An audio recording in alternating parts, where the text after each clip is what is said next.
சூப்பராகவே நடிச்சிருக்காரு. அண்ட் இன்னொன்று தனுஷ்க்கு பார்த்தீங்கன்னா 3 சிப்ளிங்ஸ், 2 தம்பி 1 தங்கச்சி. ஸோ நேம் பார்த்தீங்க அப்படின்னா எதுக்காக படத்தில் ராயன் பார்த்தீங்கன்னா ஒருத்தர் பேர் காத்தவராயன், மாணிக்கவேல் ராயன், முத்துவேல் ராயன். ஸோ 3 பேர் அண்ட் துர்கான்ற ஒரு தங்கச்சி. ஸோ இவங்களை வச்சு தான் இந்த கதை. ஸோ இவங்களோட வாழ்க்கை சின்ன வயசுலேருந்தே கொஞ்சம் வித்தியாசமாக போகும். ஸோ நம்ம என்னடா இவங்க அப்பா அம்மா விட்டு போயிட்டாங்க, அதுக்கப்புறம் என்ன பண்ணுவாங்க அப்படின்றது கஷ்டப்பட்டு இவர் தான் வளர்க்குறாரு.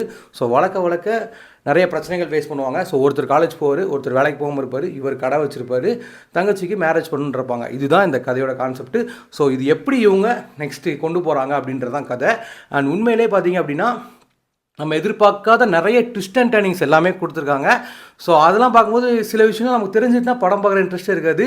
இந்த மாதிரி ஒரு படத்தை வித்தியாசமாக நம்ம எங்கேயும் பார்க்கவும் முடியாது. ஸோ அந்தளவுக்கு கொஞ்சம் தேட்டரே கொஞ்சம் 2 செகண்ட் என்னடா நடந்துச்சு இப்போது அப்படின்ற அளவுக்கு நம்மளையே வச்சுருவாங்க. சீட்டு கார்னரில் உட்காந்துருவோம். ஓகே படம் இப்படி கூஸ் பம்ப்ஸாக இருக்குது அப்படின்னு நம்மளே உட்காந்துருவோம். ஸோ அந்தளவுக்கு வெறித்தனம்.